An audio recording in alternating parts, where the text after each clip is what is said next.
Hello, and welcome back to US History and Elections. We are currently 3 weeks away from Election Day, and I've done predictions, updates for the presidential race, the House races, and finally I'm going to be doing my Senate races. I'm going to be doing a final prediction for all three of these different electoral categories towards the end of the month and into November. However, I need to do my updated Senate predictions. Now, as you can see, this is the map. All the states that are filled in are uncompetitive. They're going to be won by 15 points or more. There are 17 fairly competitive races. Most of these are going to be put into the likely category.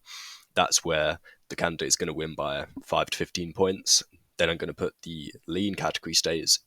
That is anywhere between 1.5 to 5 points. And then the tilt category, there's only one state in there, one Senate seat in that category. However, I'm going to quickly go through all of these. I'm going to give my analysis or a brief analysis on a lot of these races, and I'm going to be judging who is the favourite to win or hold on to the Senate at this time. Now, I'm going to be filling in, first of all, the likely Democratic Senate seats, and there's quite a few to go in this category. These are really not going to be that competitive, though there is one that has been classified as a swing Senate race. Now, Minnesota, Virginia, Maryland, Jersey, New Mexico, and in this case, Nevada goes into this likely Democratic column.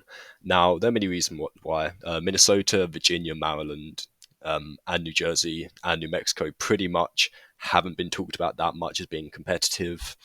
Of course, there were stuff going on in a lot of races because Virginia only used to recently be a Republican and a fairly critical swing state.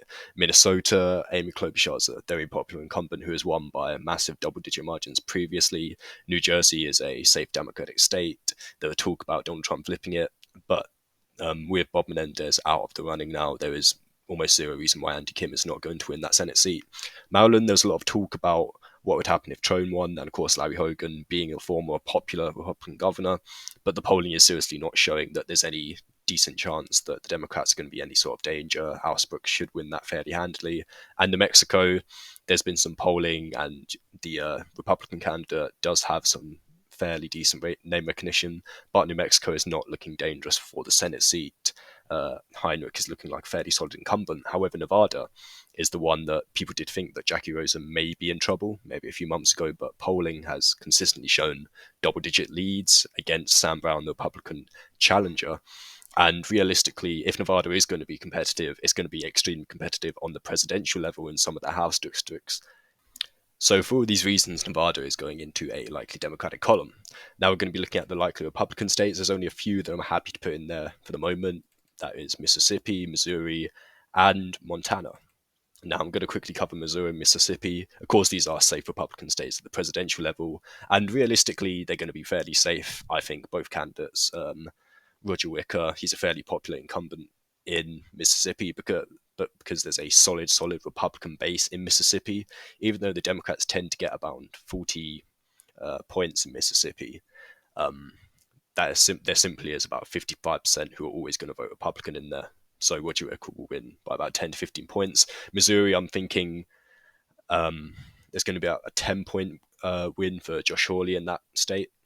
There's no sign that the Democratic challenger is really making it a close race there. However, Montana was a seat that the Democrats are really hoping they could hold on to, that John Tester, the three-term incumbent, could hold on to. However, the polling has started to and continuously gone in favour of the Republican challenger, Tim Sheehy. I just want to quickly bring this up right here. So Montana, as you can see, we're looking back at July. This a few months ago. I made my first prediction around this point, and she only had pretty much, it was a dead heat.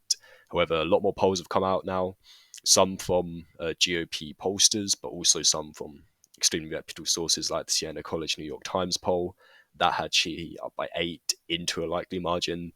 And seriously, the vibes have just gone further away from John Tester. He was always going to be very tricky. I mean, things could still happen, but I would almost certainly put my money on Tim Sheehy winning this, about 95% chances now, just because John Tester has to outperform Donald Trump by over 20 points. He's going to outperform him by at least 10 points. However, I don't think he's going to even putting it into the lean margin now, I think he's probably going to lose by about 6 or 7 points. And the Democrats are going to have to look elsewhere if they want to hold on to their majority, because, of course, West Virginia is an automatic flip to the Republicans. So we're going to be moving back to the Democratic column, and I'm going to be putting some more of the competitive Democratic Senate seats that they want to hold on to, and a key for them to have any chance of holding on to the Senate this cycle. Now, what's going into this column? Arizona, Michigan, Pennsylvania, and Wisconsin. Let me just put those into leading categories there. Now, Arizona, of course, there's been a lot of polling. Kari Lake, the failed Republican governorship candidate for 2022, came very, very close in 2022 to defeating her Democratic governor challenger in Katie Hobbs, but she lost, even though a lot of the polls had favored her to win. And this time around, the polls seem to have Ruben Gallego up fairly heavily. You know, his average is about 6 or 7 points at the moment, and even the narrowest polls and even the narrowest internal polls from the GOP do not have Kari Lake up. At best, they have her drawing. So I do not think there's really a good chance. However, I think the polls are underestimating Kari Lake because they are trying to balance out what happened in 2022. I think Kari Lake's probably going to lose by about 4 or 5 points just because of how competitive Arizona is going to be for the Republicans at the presidential level. I don't think Kari Lake is going to underperform Trump just as much as the polls are predicting. I mean, in my presidential prediction at the moment, I have Arizona going to a lean margin for Donald Trump. So I would be very surprised if it went to a likely Democrat in the Senate. But I do think the Democrat certainly has the advantage in the Arizona Senate race. Michigan, I've always been talking about because it's an open seat. The Democrats, even though it's a Democrat vacating the seat, and it is a currently held Democratic seat in the Senate as we speak, Alyssa Slotkin is facing a fairly challenging run against Rogers. Um, this is the current margin of polling aggregates that she has, and that's about a 4 point lead, which is, of course, just outside the margin of error or just inside, depending what you want to call it. But you're seeing Republican sponsored polls have Slotkin up by 3. It's very, very hard to even find a poll that has Rogers. Of course, Trafalgar, a Republican Party pollster, even has it as an even. So I do think Alyssa Slotkin is going to win in Michigan, and I think she's going to outperform Kamala Harris at the presidential level. I think she's going to beat Kamala Harris by about 2 points. I think it's going to be very close in Michigan at the president's level.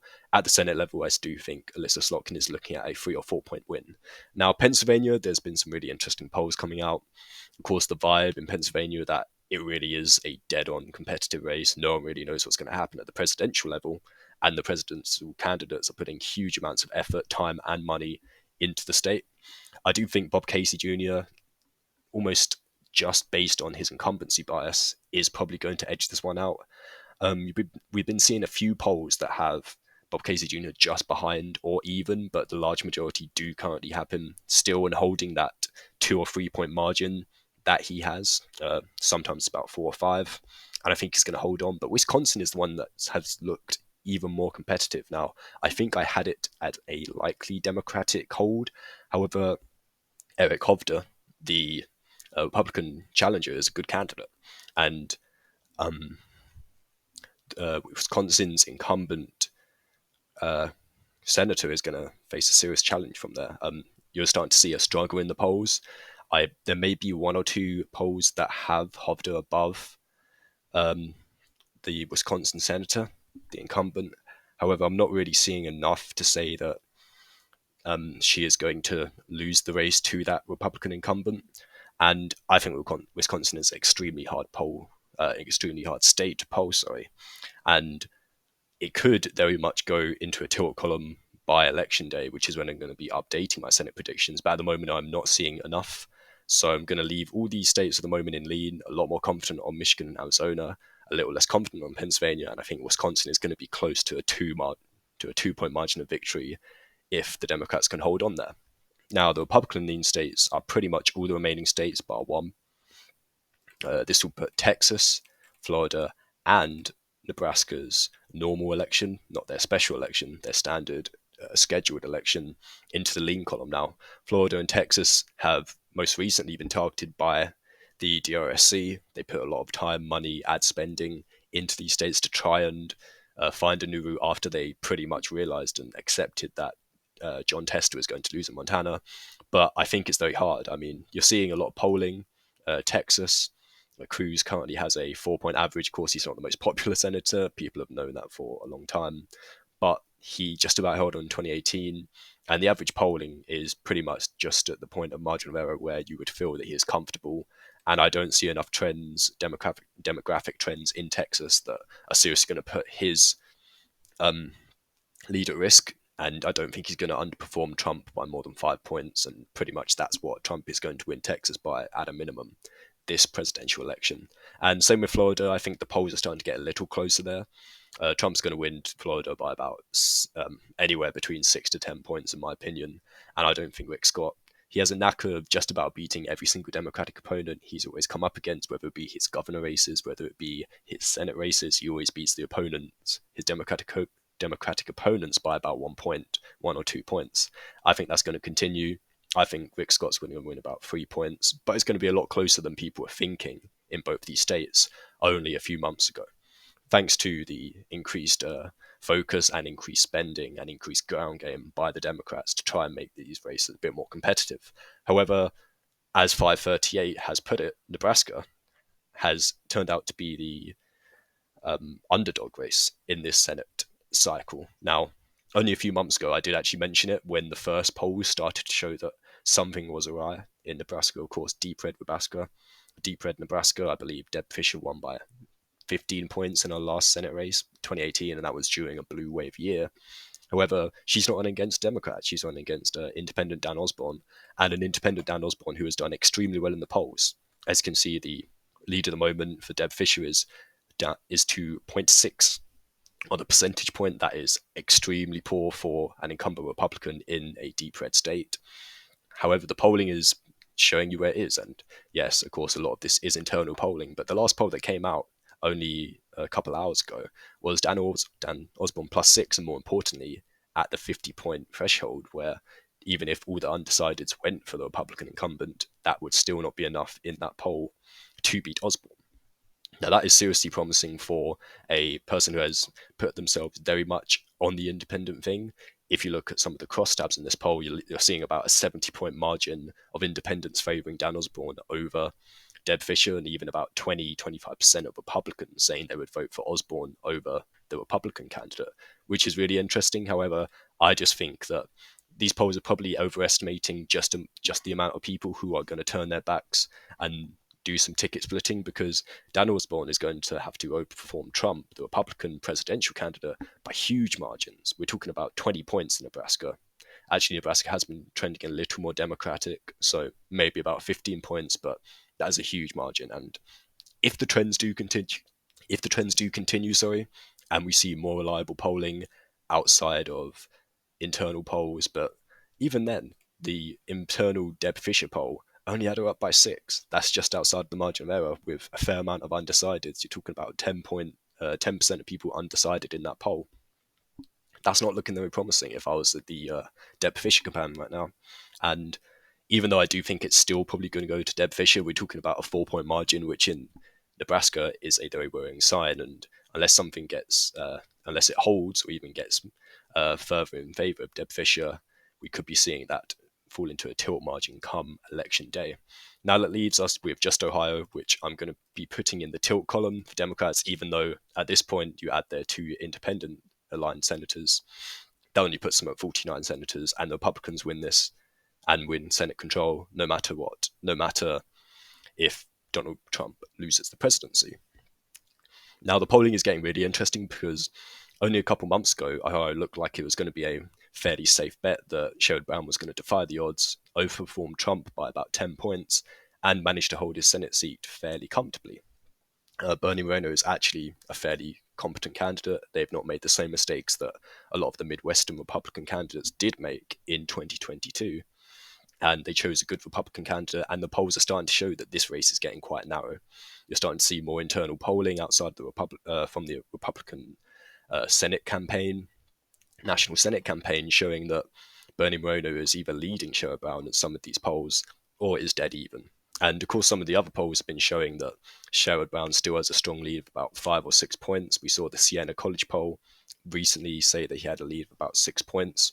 But I'm telling you, this race is going to come down to the wire. We're talking about tens of thousands of votes in a pretty big state.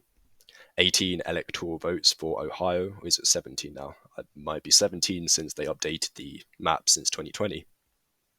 But Ohio's going to be really close. I'm happy to put it in a tilt column.